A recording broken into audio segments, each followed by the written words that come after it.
नमस्कार मित्रों, मैं नीरज पांडे। आप सब देख रहे हैं मेरा YouTube channel Neeraj with math GS.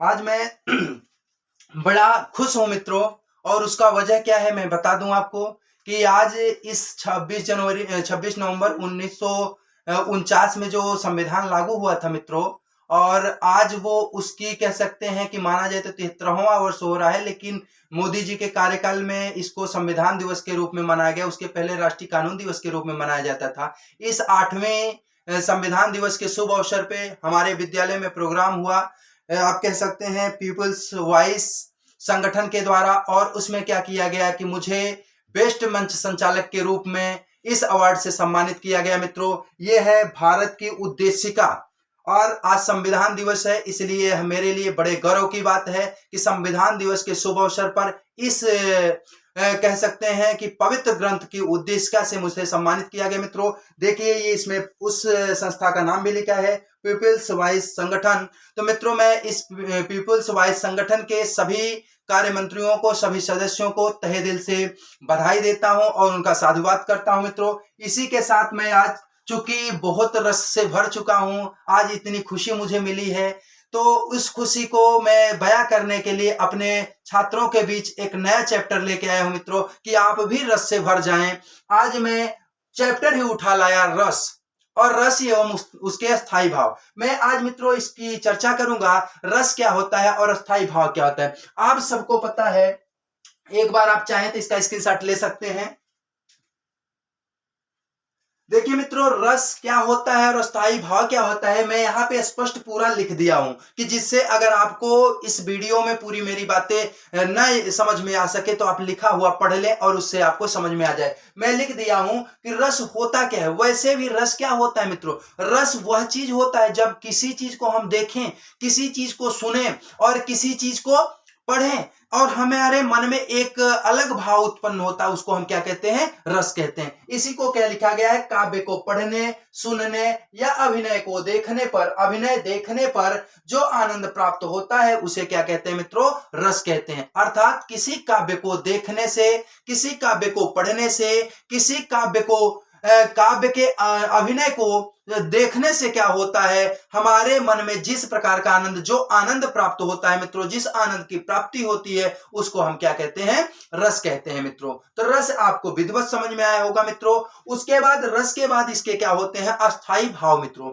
अस्थाई भाव किसे कहते हैं, अस्थाई भाव प्रत्येक सहृदय व्यक्ति के, जिसके पास हृदय हो उसी की बात करी जा रही है। मित्रों, जिसके पास हृदय ही नहीं है उसकी बात यहां नहीं की जा रही है। तो अस्थाई भाव प्रत्येक सहृदय व्यक्ति के हृदय में हमेशा क्या होता है मित्रों, विद्यमान होता है। और वह क्या होता है, समय समय पर क्या होता है, खुद ही वह क्या होता है, प्रस्फुटित होता है। और वह किसका रूप धारण कर लेता है, एक रस का रूप धारण कर लेता है। यहां लिखा, स्थायी भाव प्रत्येक सहृदय व्यक्ति के हृदय में हमेशा विद्यमान रहते हैं, यद्यपि वे सुप्तावस्था में क्या होते हैं, पड़े रहते हैं, तथा उचित अवसर, जब उचित अवसर आता है मित्रों, तब क्या होता है, वह जागृत और पुष्ट हो जाते हैं और किसी रस का रूप धारण कर लेते हैं। मित्रों, यहाँ कहने का आशय यह है कि स्थायी भाव क्या होता है, हर व्यक्ति के हृदय व्यक्ति के हृदय में हमेशा अस्थायी भाव विद्यमान रहते हैं, लेकिन वह क्या होते हैं, सुप्तावस्था में पड़े रहते हैं, और जैसे ही उसका अवसर आता है वह क्या होते हैं, जागृत हो जाते हैं और पुष्ट होकर के वह क्या करते हैं, रस रूप में परिणित हो जाते हैं। मित्रों, जैसे एग्जांपल ले लीजिए कि जब मैं कहीं बैठा हूं और बैठने के बाद मुझे कुछ नहीं सूझ रहा है, और एकाएक मेरे सामने से कुछ ऐसा हलचल हो जाए, कुछ बच्चे आ जाएं खिलखिलाते हुए, तो उनको देख के मेरे मन में क्या होती है, एक वात्सल्य जगने लगती है। मित्रों, तो वहां क्या है, वात्सल्यता के कारण रति जब उत्पन्न होता है, तो रति का अस्थायी भाव के कारण हमारे मन में क्या होता है, श्रृंगार रस का उत्पत्ति हो जाता है। तो यहां देखें, और कह सकते हैं कि और कुछ लें, जैसे उत्साह की बात है, कुछ चीज हम देखते रहते हैं, शांति से देख रहे हैं, एकाएक मेरे सामने ऐसा कुछ अभिनय आ जाता है। जैसे आप रामायण देखे होंगे, वहां रामायण में क्या होता है, जब रावण और बाणासुर संवाद होता है, वहां क्या होता है, एक उत्साह जुनून पैदा हो जाता है। तो वहां क्या हो जाएगा मित्रों, आपके एक वीर रस का संचार आपके शरीर में होने लगता है। उसको क्या कहते हैं हम, अस्थाई भाव के बाद क्या बनेगा, वह रस रूप में परिणित हो। देखिए मित्रों, इसको मैं अपने पिताजी से जो पढ़ा हूं वो मैं आपको बताने जा रहा हूं मित्रों। आप रस कई जगहों पे पढ़े होंगे, अस्थाई भाव कई जगहों पे पढ़े होंगे, बहुत सारी किताबें आपको मिलती होंगी, लेकिन जो मेरे पिताजी द्वारा मुझे पढ़ाया गया है मैं उस चीज को आपके सामने प्रस्तुत कर रहा हूं मित्रों। यदि आपको अच्छा लगे तो इसको लाइक्स कीजिए, शेयर कीजिए, सब्सक्राइब कीजिए। देखिए मैं लिखा क्या हूं, रस, रस के भाग। अब हम क्या करेंगे मित्रों, यहां बात करेंगे हम रस के भाग। अभी तक तो हम रस की बात कर लिए, अब किसकी बात करेंगे, रस के प्रकार, रस के प्रकार।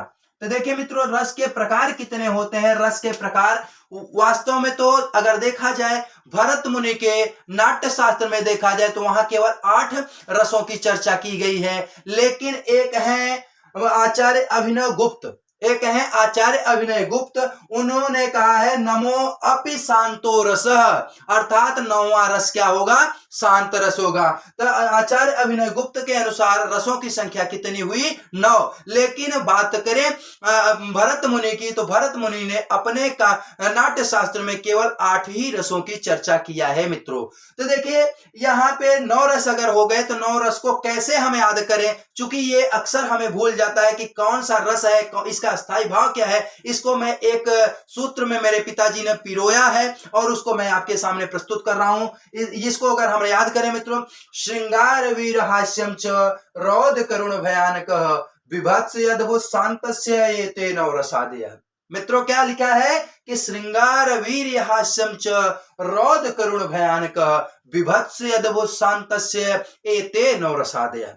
अर्थात ये 9 प्रकार के रस होते हैं मित्रों। लेकिन क्या है कि कुछ के लेखकों के द्वारा या कुछ आचार्यों के द्वारा क्या माना जाता है, वह 2 रसों को और मानते हैं। एक मानते हैं किसको, वात्सल्य को मानते हैं, और दूसरा भक्ति को मानते हैं। तो मित्रों अगर हम रति को पढ़े, श्रृंगार को पढ़े, तो श्रृंगार के अंतर्गत ही वात्सल्य और भक्ति आता है। लेकिन अगर वास्तव में देखा जाए तो रसों की संख्या केवल 9 है, विस्तार रूप से देखें तो। अगर इनको अलग अलग करके देखें मित्रों तो इनकी संख्या अब कितनी हो जाती है, 9 2 11।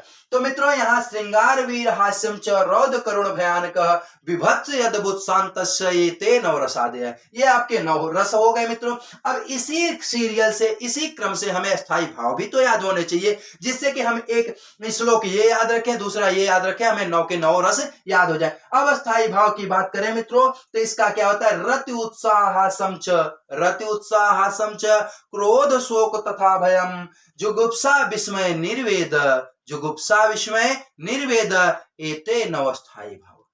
ये क्या है, 9 स्थायी भाव है मित्र। जैसे श्रृंगार रस अगर हम पढ़े तो श्रृंगार का क्या होगा, स्थायी भाव रति होगा, वीर का क्या होगा, उत्साह होगा, हास्य का क्या होगा, हास होगा, हास्य का क्या होगा मित्रों,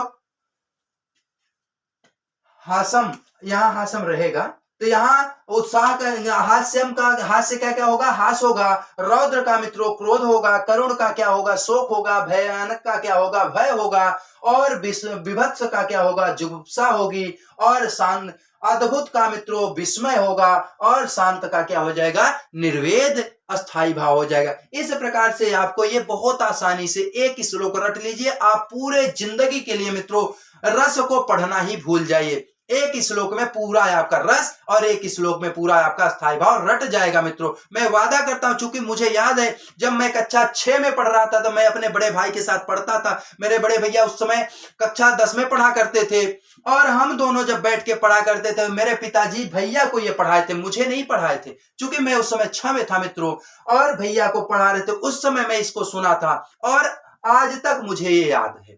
तो मुझे भी लगता है कि अगर आप एक बार इसको तन्मयता के साथ पढ़ लेंगे तो पूरी लाइफ के लिए लाइफ टाइम हो जाएगा मित्रों, ये कभी भी आपसे दूर नहीं जाएगा। तो आप फिर से देख लें, श्रृंगार वीर हास्यम च रौद्र करुण भयानक विभत्स अद्भुत शांतस्य एते नौ रसादयः, और इसी प्रकार से रथ उत्साह हास्यम च क्रोध शोक तथा भयम जुगुप्सा विस्मय निर्वेद एते नौ अस्थाई भाव। मित्रों ये हुए आपके स्थायी भाव और ये हुए आपके रस। अब इसको मैं इधर एक अलग सूची में लिख दिया हूं मित्रों। देखिए यहाँ रस और यहाँ स्थायी भाव लिख दिया हूं। पहला रस क्या है, श्रृंगार, उसका स्थायी भाव रति। वीर रस का अस्थायी भाव उत्साह। हास्य रस का अस्थायी भाव हास। रौद्र का स्थायी भाव क्रोध। करुण का शोक। भयानक का भय। विभत्स, विभत्स का क्या होगा, जुगुप्सा लिखिए या फिर ग्लानि लिखिए। जुगुप्सा लिखिए मित्रों या फिर ग्लानि लिखिए। अद्भुत, अद्भुत का वैसे कहते हैं बहुत अद्भुत व्यक्ति है, तो अद्भुत का जो होता है वह अस्थाई भाव विस्मय होगा या आश्चर्य होगा। अद्भुत व्यक्ति क्या करता है, आश्चर्य की ही बात करता है। उसके बाद शांत, शांत रस का निर्वेद हो जाएगा। और मित्रों वात्सल्य का जो होता है अस्थाई भाव वात्सल्यता होगा। और भक्ति का क्या होगा, भगवत विषयक रति। अगर देखा जाए ये दोनों है रति, वात्सल्य और भक्ति दोनों क्या है, वात्सल्यता भी देखें तो रत की बात होती है और भक्ति की बात देखें वो भी रति। चूंकि परमात्मा में जो हमारा रति होता है, स्नेह होता है, वो सब क्या है, रति ही है, श्रृंगार ही है। और हम भक्ति वात्सल्य की बात करें तो मित्रों क्या होता है, वहां भी हम क्या करते हैं, वात्सल्यता में डूब जाते हैं, वह भी रति श्रृंगार के अंतर्गत ही आता है। इस प्रकार से मित्रों यह क्या है, आपका बहुत छोटा सा चैप्टर है और इसको मैं ये कह सकता हूं मित्रों कि कक्षा 12 तक तो लगातार हर साल आता है। कहीं ना कहीं से इसका स्थायी भाव पूछेगा, कहीं रस पूछेगा, कहीं कुछ पूछ लेता है और ये पूछ लेता है। उसके बाद जब कंपटीशन एग्जाम में आप देने जाते हैं, कंपटीशन देने जाते हैं, तो वहां ये पूछा जाता है कि रस की पहली बार रस की चर्चा कहाँ की गई थी, तो आपको बता देना है भरत मुनि ने अपने नाट्य शास्त्र में किया था। किसके अनुसार, भरत मुनि के अनुसार रसों की संख्या कितनी है, तो 8 है मित्रों। उसके बाद अभिनय गुप्त के अनुसार, आचार्य अभिनय गुप्त के अनुसार रसों की संख्या कितनी है, तो 9 है। अन्य आचार्यों के अनुसार अब कितनी, वर्तमान में कितनी रसों को माना जा रहा है मित्रों, तो अगर उसको हम अलग कर दें श्रृंगार से, वात्सल्य और भक्ति को, तो ये टोटल मिला के 11 हो जाते हैं मित्रों। लेकिन अगर माना जाए तो मुख्यतया 9 ही रस हैं। तो मित्रों इस प्रकार से ये सारे आपके रस हो गए। इसके बाद मैं नेक्स्ट वीडियो आपको लाऊंगा, आपका हो सकता है छंद लाऊं या अलंकार लाऊं, या हो सकता है आपको आप कहेंगे तो मैं इसके सब पार्टों को अलग अलग करके इसी प्रकार से, जिस प्रकार से इसको एक पंक्तिबद्ध या शब्दबद्ध विरोध कहीं पे पिरो करके लाया मित्रों, इसी प्रकार से मैं इसको लेके आऊंगा। आज मेरा हिंदी का पहला वीडियो है मित्रों। मैं निबंध वगैरह तो कई सारे करवा चुका था, लेकिन कह सकते हैं कि काव्य सौंदर्य में जो रस छंद अलंकार आता है उसमें ये पहला वीडियो है मित्रों। अगर आपका प्यार मिलता रहा तो मैं इसको और आगे लेके चलूंगा और कोशिश करूंगा कि आपको बेहतर दे सकूं मित्रों। इसी के साथ मैं पुनः आपसे कहना चाहता हूं, अगर ये वीडियो अच्छा लगा हो तो लाइक शेयर सब्सक्राइब कीजिएगा मित्रों। ज्यादा से ज्यादा इसको फैलाने की कोशिश कीजिए। इसी के साथ जय हिंद, जय भारत, जय हिंद, जय भारत। नमस्कार मित्रों।